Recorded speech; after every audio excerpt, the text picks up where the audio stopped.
Welcome to the Restoration Pros Unplugged podcast. In each episode, we're going to bring you insightful interviews and discussions with top restoration industry leaders. We're also going to delve into their business, the strategies that made them successful, and most importantly, the valuable lessons they've learned along the way. I'm your host, Clinton James. I'm also the Chief Marketing Officer at Water Restoration Market. We're a digital marketing agency dedicated to helping restoration companies nationwide secure more high-value water jobs. Now, this show, it aims to provide you with the knowledge and tools you need to excel in the restoration industry. So sit back, relax, and enjoy the show. All right, everybody, welcome to another episode of the Restoration Pros Unplugged podcast. I'm your host, Clinton, and today I'm joined by Jafet Orozco, who is the owner and operator of Portland Northwest Water Damage Restoration. How you doing today, Jafet? Good. I have to say, Jafet, you might be my youngest client and also my youngest podcast guest. Why don't you go ahead and introduce yourself, your company, and the restoration services that you guys provide? Well, my name is Jafet Orozco. I'm 22 years old, and I'm the owner of Portland NW Water Damage Restoration. It's a DBA of our corporation, Portland NW Building Services. We do carpet cleaning, water damage, reconstructions, and mold remediation. Awesome. All right, so 22 years old, owner of a restoration business. What's that like, being a young guy, but also being the boss over there? Uh, it's good and bad.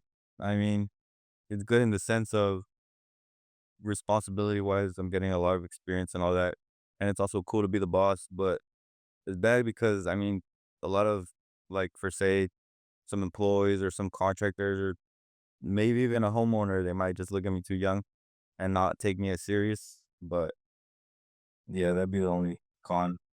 Well, why don't you tell the audience a little bit about what you were doing before you started the business? So before I started the business, I was kind of still in high school. I was roaming around. I worked around. I worked with my brother-in-law. He has a restaurant, and I worked at a tire shop. And then my dad just kind of pulled me into carpet cleaning, but we also did commercial cleaning at night, which was going pretty good. I would say that was the larger part of the business. Okay. But then about a year or two ago, we lost all of the places we used to clean. We kind of just lost all of them. Okay. So we turned to rely a lot on carpet cleaning. And I mean, carpet cleaning is pretty strong, but not as much. Like I said, the commercial cleaning was a great part of the business. So then, me out of school and everything, my dad kind of turned to me, gave me some options, and the water damage really interested me. And I didn't, to be honest, I didn't even know what it was. I didn't even know it existed. And this was like 2 years ago. I didn't know it existed, so I mean, I gave it a shot. He had some friends. I went down to Cali. Uh, I covered hotel. I covered food. I worked literally like from 7 to 7, and no pay, just to stick around and see what it was like. And I really liked it. Came back and really weird. Literally came back a week later. They called us to go track water because the house had flooded like 2 houses down from my house. Okay. As a carpet cleaning company, I was already certified and everything, so I went ahead and did it. It took me 3 days to demo one room by myself. Would it still take you 3 days to demo one room by yourself? Nah, like in 3, 4 hours. Okay, good stuff. All right, so right out of high school, your dad sends you down to Southern California because he has some relationships with some guys that do restoration. I know you mentioned you work from sun up till sundown, basically 7 a.m. to 7 p.m. doing that. What was that experience like for you? Well, keep in mind it was something from it. I never had that construction work kind of like I had never done that before, Okay, so it was pretty harsh. It was, I mean, it was straight. It was a house from an actor that had flooded, kind of by San Francisco. okay. So it was a pretty big job, and well, as soon as I got there, they just had me doing demo. I did a lot of the demo, and then well, it was tough. It was really tough. Now, because of where you are in the country, you probably see a bunch of competitors in your space that are franchises, right? So, like Yeah. your Serve Pros, your Service Master. Did you and your dad ever consider you guys looking in potentially getting a into a franchise, or was it always the plan to have your own entity? No, we've always been the type to have our own entity and have our own kind of our own business. Um, so as soon as I got into restoration, I do see a lot of the franchises around, but it's never sparked an interest to go ahead and get a franchise or anything like that. Okay. So your dad has kind of played a very instrumental role in you not only getting into restoration, but also building this business. I know because when you and I first started about talking about us doing some digital marketing services, I think we had your dad who joined us on a Zoom meeting there. Working with family can be tough. Tell me a little bit about your relationship with your dad and what it's like kind of working together in a business. Well, my relationship with my dad is really good. He's always been a good support. Anything that has came up, like when we started restoration, all that, anything I needed, he was always there, and he always covered to get equipment. We never had to rent equipment, nothing. We kind of just went all in on it. So he's always supported me in any way. And then, as far as the work goes, he knows a lot about restoration. He helps me out with sometimes I'll be busy or something, or I'll be working. So if we get a call, he'll respond. So he does help me a lot with that. He helps me a lot. Just things like that. As far as restoration goes, he's kind of the carpet cleaning guy. So he sticks to carpet cleaning. He doesn't really understand restoration like that. He has an idea, but he doesn't understand the extent of things. So he definitely did me a solid by responding and things like that. Now, sometimes those relationships when you're working, whether it's a father or it's a significant other or it's a brother or something like that, those kind of relationships that you have with your family when you work with them or kind of work around them, they can get a little complicated sometimes. Have you and your dad ever butted heads on kind of the direction of the restoration business? Honestly, yeah. Or even with my sister. My sister does a lot of our paperwork, things like that. I'll be out on the field. I get a call from an insurance company. They're requesting all this paperwork. I'm on the field. I can't get to it. So I'll call my sister, like, I need it now. Or sometimes my dad's busy out doing carpet with his guys. And I feel like sometimes we'll get saturated and I don't have enough time to cover everything. Yeah. So I'll kind of get a little frustrated, kind of asking him for help and things. But I mean, I understand. I think it's great for you to have that kind of support system built in though, right? Having your sister and your father along to help you when it's needed, right? To move the business forward there. Now, you and I started working together back in November of last year, right? Yep. Okay. So we tell us a little bit about where you guys were at in terms of the number of restoration jobs that you guys were doing, let's say on a monthly basis. And this is back in November of 2024. Back in November of 2024. So before we began with you guys, we would kind of rely on a lot of leads from contractors. Okay. There's a very well contractor that we do a lot of business with. We're their mitigation company and they handle the reconstructions. Other than that, it was straight up just contractors or leads to our carpet cleaning business that people would call to go extract water, and then we'd show them the extent of the damage. So that's kind of what we didn't really have a solid workflow. We were kind of maybe looking like at a job a month. Okay. So we didn't really have a solid workflow, like I said, until we found you guys. We were kind of looking around, looking, how Angie's lead starts calling, all these other start calling. And I told my dad, I was like, well, let's try something. And I think I'm not sure where he found you guys, and we got in contact with you, and well, here we are now.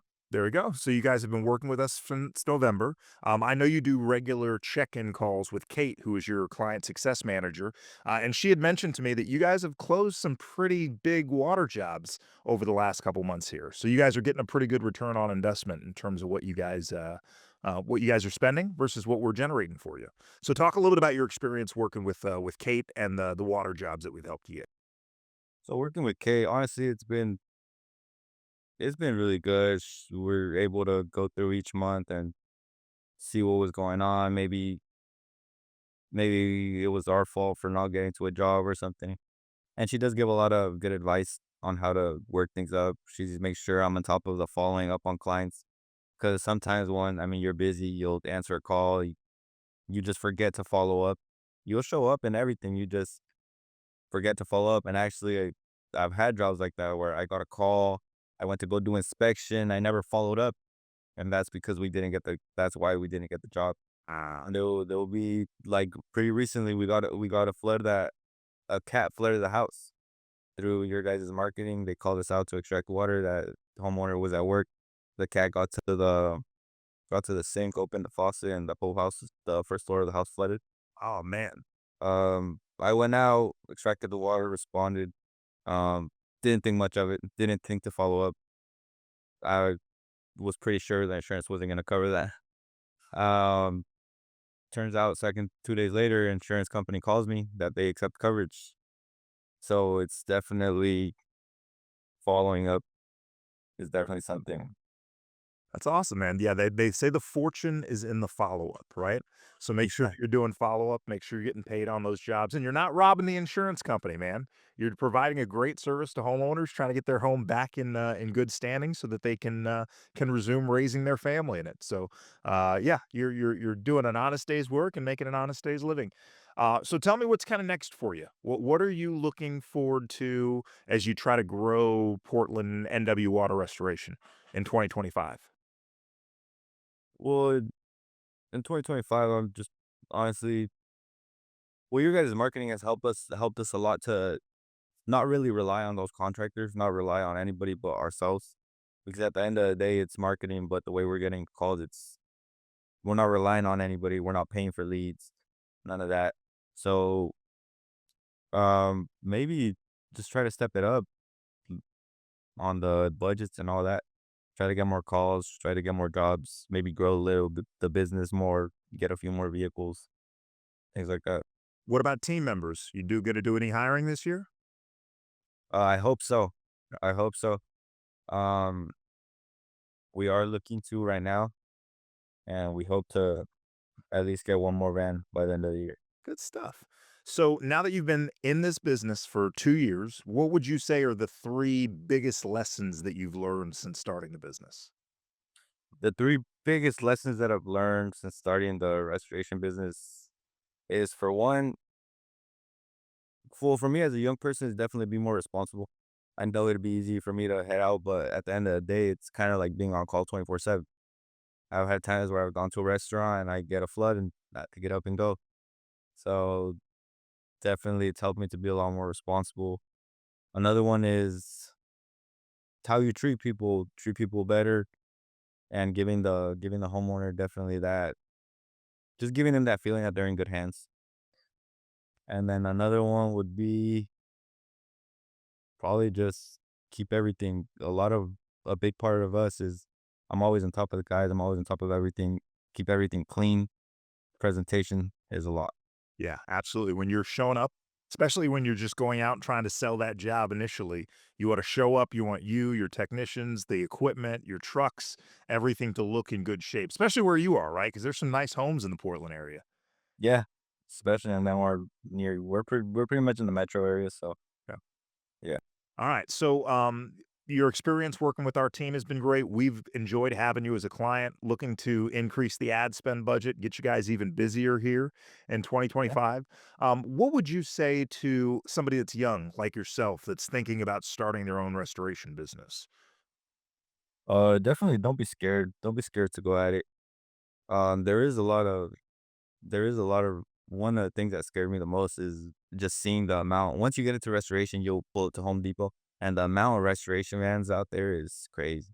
There's a lot of vans, there's a lot, but one thing that they told me in the ICRC class is there's one restoration company per 100 floods in the US.